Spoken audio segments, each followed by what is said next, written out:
happens when you give professional grade studio monitors to a non-professional. My name's Taps. This is 0102 Studio for Home Theater Secrets, and this is not really a review of the Focal TRIO6 BEs. Let's get into this. So when I got wind of this review, I was super excited. I thought in my head that I would take a song that I previously made and then remix the song to see what the inherent differences were getting a proper pair of professional studio monitors in-house and giving it a go. Spoiler alert, that didn't happen. What happened was these speakers really highlighted all of the inconsistencies within my mix, and I essentially had to go back to the drawing board.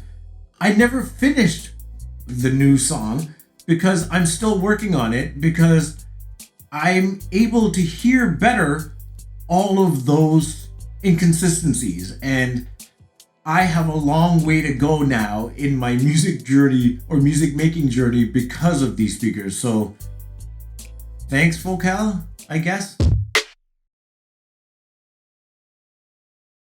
These are big ass studio monitors. Believe it or not, these are the smaller of the two speakers within Focal's Trio line. There are the Trio 11s, and then there are these, the Trio 6s. Like other speakers in Focal's own hi-fi speaker range, it's a classy and understated design. My review sample arrived with a dark gray front baffle with a dark red side to them.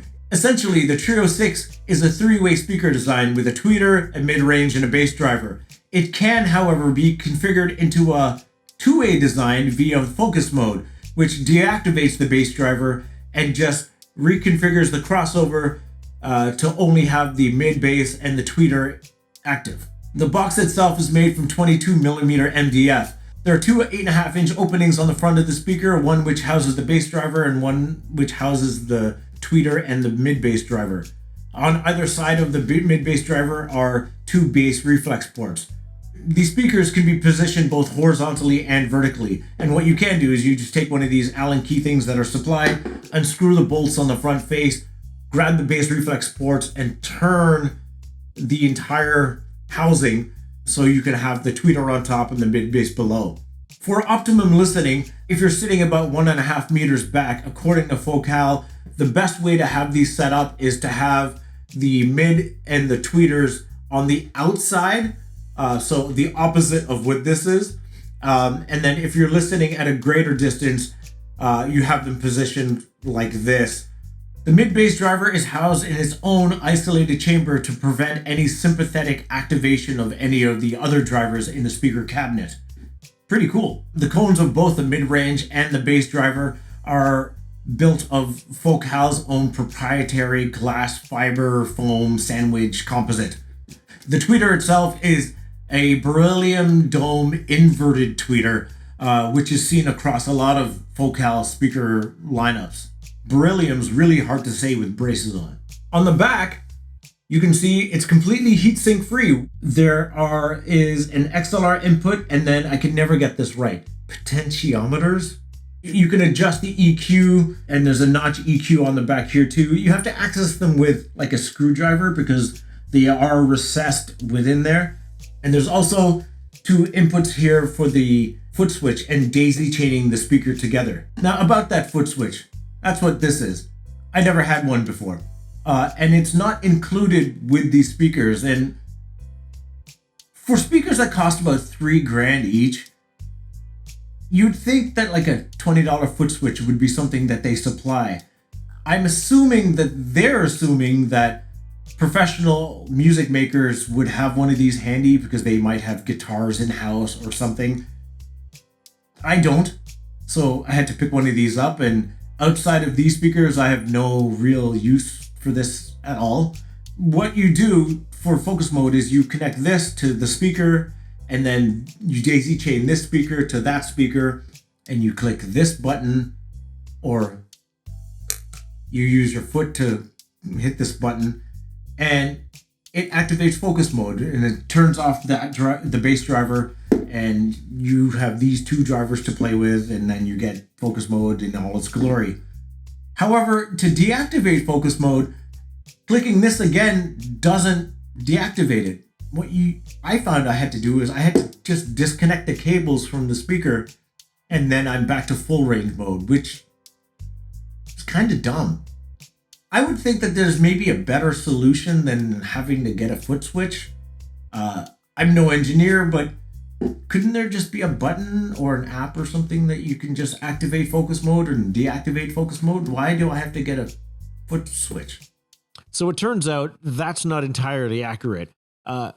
Full disclosure, this review, I didn't really check in with Focal over the course of doing the review and moving my system around and all that good stuff, which I normally do if I have any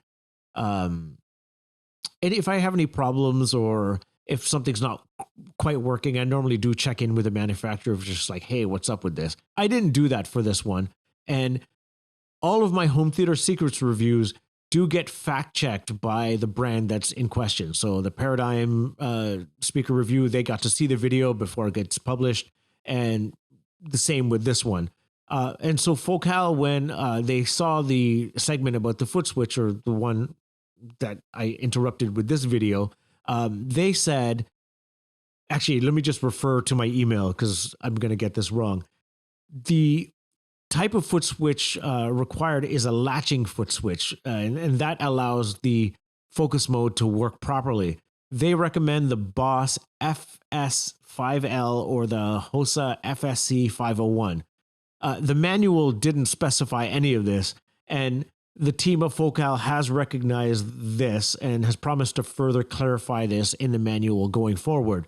I'm assuming that most pros would know that they need a latching foot switch, and they wouldn't pull a noob move like me of just buying the cheapest one off Amazon and hoping that that works. So that one's kind of on me, but in my defense, I'm a noob and it wasn't in the manual. Back to the review. Quick specs: 35 hertz to 40 kilohertz, which extends way beyond the limits of my hearing and I think human hearing in general. Sensitivity 115 dB. Power handling is 450 watts. There's a 100 watt class AB for the tweeter, 150 watts class G for the mid bass driver, and 200 watts class G for the bass driver. If you're curious at all as to what class G is, Google's going to be your friend for that, because they'll give you a way more eloquent description of Class G than I ever could. Oh, and they're 44 pounds, which makes them heavy as balls. Once I got these unpacked, it was time to set them up. And I really wanted to set these up horizontally. For no other reason than I've kind of always wanted horizontal mounted speakers in my studio. I just think it looks cool. Since these are so big, my room isn't really set up for speakers this big. When I got wind of doing this review, I should have said, hey, I would love to, but do you have a smaller speaker? Because my room's not made for speakers this big. But I didn't. I always thought bigger's better. And throughout the course of this review, I realized that that's not really the case. If you have the room for these speakers, perfect. In my case, I mean, the speakers that I'm using, my monitors, are already a little oversized for my space. I'm using the Yamaha HS8s, and when I was shopping for studio monitors, I actually had my eye on the HS5s because my room was even smaller then. It was like 8x8. But these were on sale for cheaper than the HS7s and close to the same price as the HS5s. And I can't pass up a good sale, so I picked them up. And they immediately were too big, and I had to make some modifications to my setup. And when it came to like mixing music or just like playing with sounds, they're perfect. But when it came down to doing my final mix downs, I actually end up using my B&W 685s. I'm pointing over there because that's where they are, because they're front ported, and I'm really used to the sound coming out of them. And since they are a smaller driver, I'm able to get a better sense of my overall mix, and I'm not really worried about them overpowering the room and too many bad reflections and yada yada yada. This desk is about 28 inches deep, and you can see the speaker is kind of going edge to edge, depth wise, and they're also like peeking out over either side of this desk, and it's about 65 inches wide, I believe. And this is as much space as I'm allotted if I was to use this desk to stick a monitor behind and my laptop in front. There's no real room anywhere.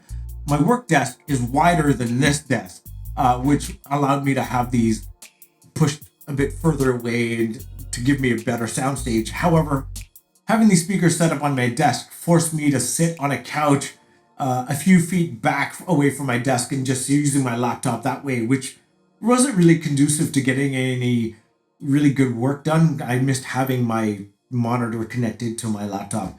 So I had to figure out another solution. I went through a few different iterations, and the one that I found that worked the best was having these placed onto my DJ shelf. It's about, I don't know, 34 inches high and like 100 so inches wide. And having these positioned horizontally, I was able to take this desk and slide that in front of my DJ shelf and have my monitor, my laptop, and my audio interface set up, and then having a gaggle of wires connected to my to these speakers. And I found that worked the best.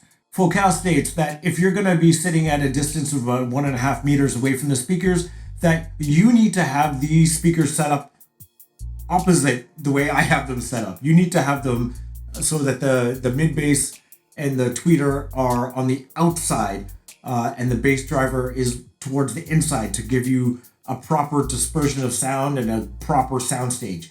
If you're going to be sitting further back from them, then having them set up like this, they say would be ideal. So I had them set up different than this for my setup. Focus mode for me is a bit of a game changer.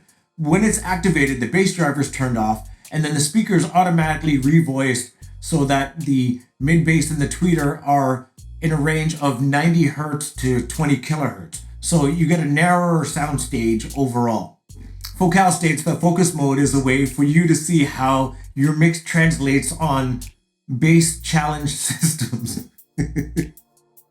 Focus mode also allows you to not have to change your listening position based on where the speakers are. Like you'll notice in a lot of other studios where they have their big, large monitors, and then they'll have another set of speakers kind of sitting on top or something, and you have to sort of recalibrate your listening position based on where those speakers are. With these, you don't have to do that. You just engage it, and then you just stay positioned where you are, and then you get essentially a different sound signature sent your way, which is kind of awesome. My usual audio interface is the Scarlett 2i2, which is bereft of XLR inputs. So what I had to do was use the Cambridge Audio DAC Magic 200M as my audio interface connected to these. And because I make all my music in the box, that was no problem for me. So I sort of spoiled this off the top, but I love these speakers and I hate them at the same time. I love them because they really highlighted all the inconsistencies within the mix of all the songs that I've ever made. And kind of hate them for that because now I knew I have ways to go in my music making journey before I even become proficient. However, these really brought all of those problems to the forefront, and I was just like, oh man, like I got some work to do. Focus mode really helped with that, where it just got rid of like the bass in the mix, and I was able to hear the separation of instruments or lack of separation of the instruments. With the track in question that I was trying to remix, my drums just sounded anemic, the mid-range was recessed, and the bass was bloated overall. And that was after I did a final mix down of them prior to getting the vocals. And playing like the mixed down version, I had to redo the drums, I had to re-EQ everything. I actually just took all the effects off certain channels and just reinserted them slowly one after another because everything was just so unbalanced. And that rebalancing and rejigging of everything was done in focus mode because I guess I was not hearing what I needed to hear properly via just my Yamahas. So from that standpoint, these speakers really did their job. So with my prime directive for this review kind of out of the window, what was I to do with these speakers? Well, there's only one thing to do, and that's set them up for hi-fi, and that's what I did. I found that these speakers weren't ruler flat, and they had a bit more of a lively presentation, which suited music listening really well. So I set them up on speaker stands at the time next to the Paradigm 120Hs that I had in for review, and belted out some music that way. For stereo listening, I used the same DAC Magic 200M because I didn't have anything else. These speakers' output of 450 watts means they go good and loud for stereo listening, without any noticeable compression or distortion within the drivers themselves. However, bringing them down to more reasonable levels is a much more enjoyable proposition. Listen to something like London Grammar's Hey Now. It's a really, really well-made song, and you're treated to a beautiful wide soundstage, really lush vocals, and really nice taut bass. It's aces for stereo. And then going from something like London Grammar to like Shades or EPROM, which is just in-your-face sonics, the speakers are fairly unflappable. Across all music styles and different genres, these speakers are all just aces. I love them. If you're a music making professional, meaning you know what you're doing, then these speakers are pretty amazing. The focus mode just alone ups the value of these speakers. However, if you're a noob or you just have money to throw around and you're looking for a multi-purpose speaker, then this is also really worth it. They're great for music making, and they're equally great for just music listening. Personally, I have a bit of a ways to go in my music making journey before I can ever consider speakers of this caliber. However, if I ever got proficient at making music and I made money making music, then I would definitely consider speakers like this.